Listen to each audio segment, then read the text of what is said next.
ब्राह्मण संत वंदना। वंदेयो प्रथम महीसुर चरना। मोह जनित संशय सब हरना। सुजन समाज सकल कुनखानी। करयो प्रणाम सप्रेम सुबानी। अर्थ: पहले पृथ्वी के देवता ब्राह्मणों के चरणों की वंदना करता हूँ, जो अज्ञान से उत्पन्न सब संदेहों को हरने वाले हैं। फिर सब गुणों की खान संत समाज को प्रेम सहित सुंदर वाणी से प्रणाम करता हूँ। साधु चरित शुभ चरित कपासु। निरस विशद गुणमय फल जासु। जो सही दुख परिच्छिद द्रावा। बंदनीय जेहि जग जस पावा। संतों का चरित्र कपास के चरित्र के समान शुभ होता है, जिसका फल निरस विशद और गुणमय होता है।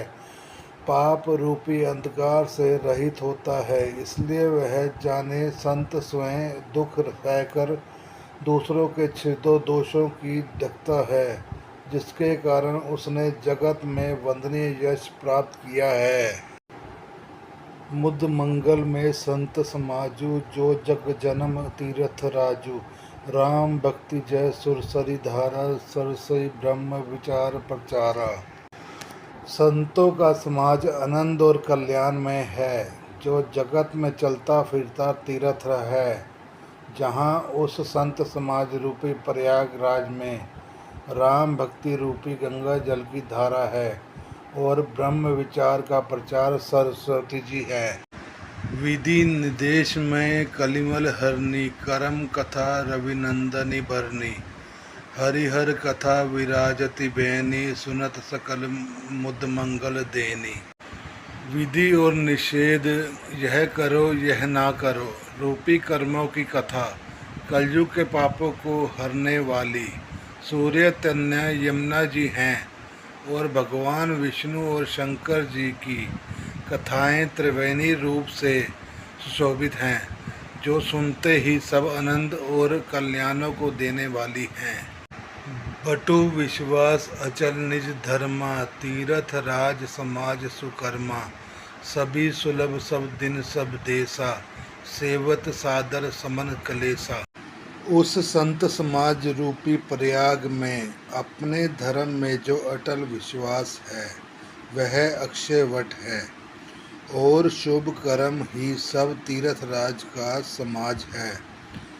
वह संत समाज रूपी प्रयागराज सब देशों में सब समय सभी को सहज ही में प्राप्त हो सकता है और आदर पूर्वक सेवन करने से क्लेशों को नष्ट करने वाला है। अकथ अलौकिक तीर्थ राव। देह संध फल प्रगट प्रभाव। वह तीर्थ राज अलौकिक और अकथनीय है एवं तत्काल फल देने वाला है। उसका प्रभाव प्रत्यक्ष है। सुनी समझहि जन मुदित मन। मंजहि अति अनुराग। लही चारि फल अक्षत। तनु साधु समाज प्रयाग। जो मनुष्य इस संत समाज रूपी तीर्थ राज का प्रभाव प्रसन्न मन से सुनते और समझते हैं और फिर अत्यंत प्रेम पूर्वक इसमें गोते लगाते हैं, वे इस शरीर में रहते ही धर्म अर्थ काम मोक्ष चारों फल पा जाते हैं। मज्जन फल पेख्यू तत्काला। काक होई पिक बक्यू मराला। सुनी आचरज कर जन कोई। सत्संगति महिमा नहीं कोई। इस तीर्थ राज में स्नान का फल तत्काल ऐसा देखने में आता है कि कौवे कोयल बन जाते हैं और बगले हंस। यह सुनकर कोई आश्चर्य ना करे, क्योंकि सत्संग की महिमा छिपी नहीं है। बाल्मीक नारद घट जोनी। निज निज मुखनी कही निज होनी।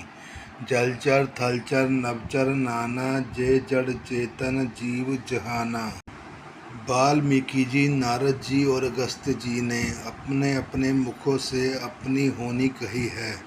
जल में रहने वाले, जमीन पर चलने वाले और आकाश में विचरण करने वाले नाना प्रकार के जड़ चेतन जितने जीव जगत में हैं, मति कीर्ति गति भूति भलाई, जब जहि जतन जहाँ जहि पाई। सो जानब सत्संग पर भाऊ, लोको वेद न आन हो पाऊ। उनमें से जिसने जिस समय जहाँ कहीं भी जिस किसी यतन से बुद्धि कीर्ति सद्गति विभूति और भलाई पाई है, सो सब सत्संग का ही प्रभाव समझना चाहिए। वेदों में और लोक में इनकी प्राप्ति का दूसरा कोई उपाय नहीं है। बिनु सत्संग विवेक न होय, राम कृपा बिनु सुलभ न सोय।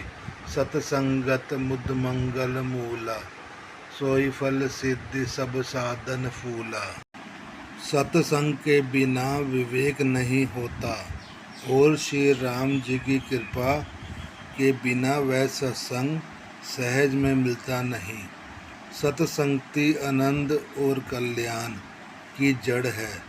सत्संग की सिद्धि ही फल है और सब साधन ही फूल हैं।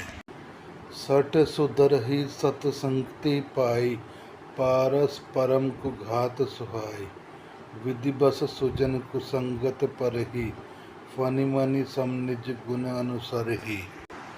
दुष्ट भी सत्संगति पाकर सुधर जाते हैं। जैसे पारस के स्पर्श करने से लोहा सुहावना हो जाता है, किंतु देव योग से यदि कभी सज्जन कुसंगति में पड़ जाते हैं तो वे वहाँ भी सांप की मणि के समान अपने गुणों का ही अनुसरण करते हैं। विधि हरिहर कवि कोविद बानी, कहत सुधा महिमा सकुचानी। सो मोसन कही जात न कैसे, साक बनिक मणि गुण गण जैसे।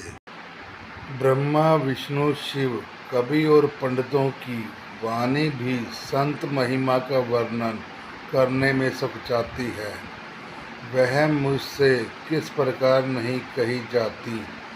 जैसे सांग तरकारी बेचने वाले से मनियों के गुण समूह नहीं कहे जा सकते हैं। बंध्यो संत समान चित, हित अनहित नहीं कोई। अंजलिगत सुबस मन, जिमि सम सुगंध कर। संत सरल चित जगत हित, जानि स्वभाव स्नेहु। बाल विनय सुनि करी कृपा, राम चरण रत देहु। संत सरल हृदय और जगत के हितकारी होते हैं। उनके ऐसे स्वभाव और स्नेह को जानकर मैं विनय करता हूँ। मेरी इस बाल विनय को सुनकर कृपा करके श्री रामचंद्र जी के चरणों में मुझे प्रीति दें।